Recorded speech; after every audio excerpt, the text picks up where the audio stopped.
And it's Ken Kraetzer for Conf Media. We are in Washington, D.C. today, actually the National Harbor Convention Center, the Gaylord Convention Center, great place for the Navy League of the United States Sea, Air, and Space Conference. A great gathering of the sea services, representation from the Navy, the Marine Corps, Coast Guard, and also industry. Many partners from industry, huge trade show here. All the big names of the defense industry are here, as well as many companies. And as we heard at the Association of the U.S. Army Conference a couple of weeks ago, it's all about software and being ahead of adversaries. So we're going to hear a lot of interesting talks. It's going to kick off with a talk by the CNO, Chief of Navy Operations, Admiral Lisa Franchetti, and also the Commandant of the Coast Guard, Admiral Linda Fagan. Tomorrow, the Secretary of the Navy, Carlos Del Toro, will be speaking. And some of the topics, everything going on in the Indochina region, how the Navy is working with partners to prepare for challenges in that region, operating in the Arctic. Key concern today as shipping lanes may open up in the Arctic, and a key area for sea services. You talk to the Coast Guard, they say they need the icebreakers, and they got a couple under construction, but it's going to take a while. But that's what they're always talking about, is having icebreaker capacity.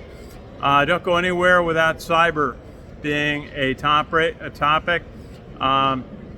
And training leaders, training leadership. So obviously visit the U.S. Naval Academy, great place, great people there. Also Navy ROTC, but also training the NCOs and in-force officers. Again, about Indo-Pacific, the trilateral security agreement with Australia and the United Kingdom. Big topic, building submarines.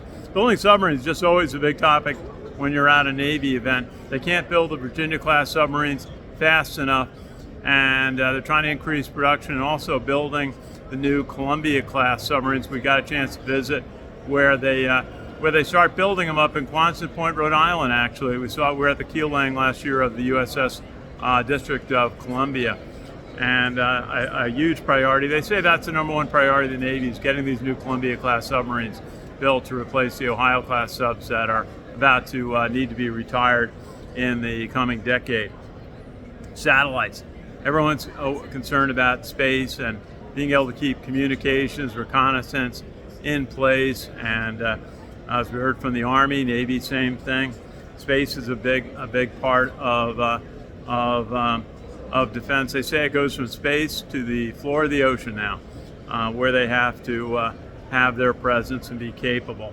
A digital transformation, everywhere we go, we hear that. Shipbuilding priorities, obviously we talked about submarines, but also building the new Ford-class carriers. The Ford's out at sea now, completing its first deployment. But also you have the Kennedy coming along, the new Enterprise.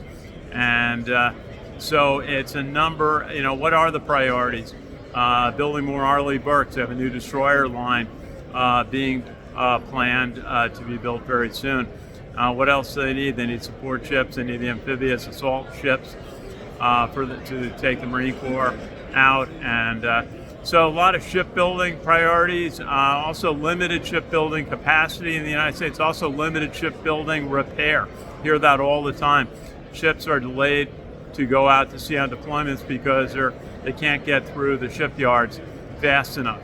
A key thing also, when you have a lot of aging ships that take a lot of maintenance. Some of the Nimitz-class carriers come to mind, or the Ticonderoga-class cruisers they still have. Some of the older Arleigh Burkes. And obviously the submarines are still using quite a few of the Los Angeles-class subs.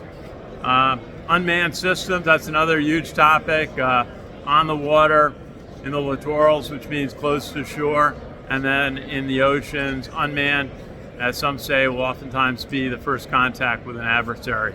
And just as I said, a big exhibit hall full of defense industry representatives. Looking forward to visit with some of those companies over the next 2 days. So follow our reports on Twitter X and KG Kraetzer Media, and we'll have more here on LinkedIn as the conference goes on. So this is Ken Kraetzer for CAMVets Media.